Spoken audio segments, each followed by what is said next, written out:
అలా ఖర్చు పెడతాడు, 20 మంది పిల్లలకి అలాగే ఖర్చు పెడతాడు, బట్ట పెడతాడు. చాలా మంది పిల్లలకి చదువు లేనప్పుడు చదువు విషయంలో సహాయం చేశాడు. అర్థమంట స్టడీస్ విషయంలో ఎంతో మందికి డబ్బులు ట్రాన్స్ఫర్ చేశాడు.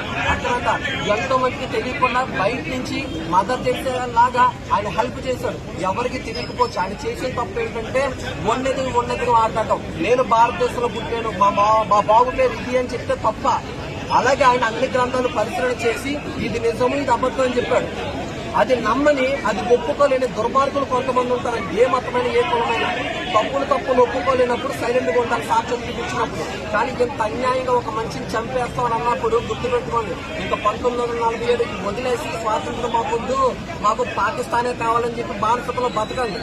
అక్కడ బ్రిటిష్ వాడు మోసం చేసాడో లేదో నాకు తెలియదు. కానీ ఇక్కడ ఈ విషయాన్ని సగం ఎవడైతే పంపిస్తున్నాడో వాడే బ్రిటిష్ వాడు, వాడే నిజమైనటువంటి ఇరాన్ చేసిన రాముడు కావచ్చు, ఎవరైనా అన్యాయం కావచ్చు. అర్థమైందా?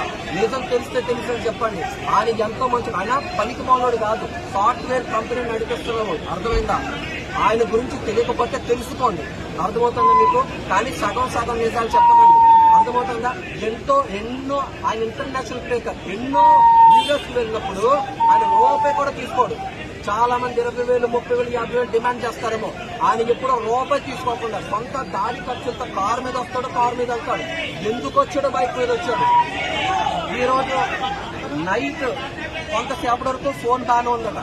నైట్ 9 నుంచి ఫోన్ పనిచేయట్లేదు. విజయవాడ వచ్చినంత వరకు ఫోన్ డౌట్ గా మాట్లాడింది. కానీ పోలీస్ వాళ్ళ రికార్డుల ప్రకారం చాలా సంతోషంగా వాళ్ళు చేసిన హెల్ప్ ఏంటంటే కొవ్వూరు బ్రిడ్జ్ దగ్గర బాగానే కాస్ట్ అయ్యారన్నట్టుగా చెప్పారని చెప్పి తెలిసింది.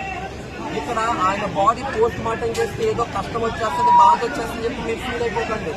అర్థమైందండి? ఒక మొక్క చచ్చిపోతే మేము గొప్పలు, ఒక ఆవు చచ్చిపోతే నారాస్యం చెప్పి ఫీల్ అయిపోతారు. ఒక మనిషి చచ్చిపోయాడు. అక్కడ పోస్ట్ మార్టం జరిగితేనే నిజాలు బయటకు వస్తాయి. పోస్ట్ మార్టం జరగడం వల్ల ఏ అన్యాయం జరగదు, నిజాలు బయటకు వస్తాయి. కనుక అందరూ దయచేసి సహకరించండి, పోలీసు వాళ్ళకి సహకరించండి.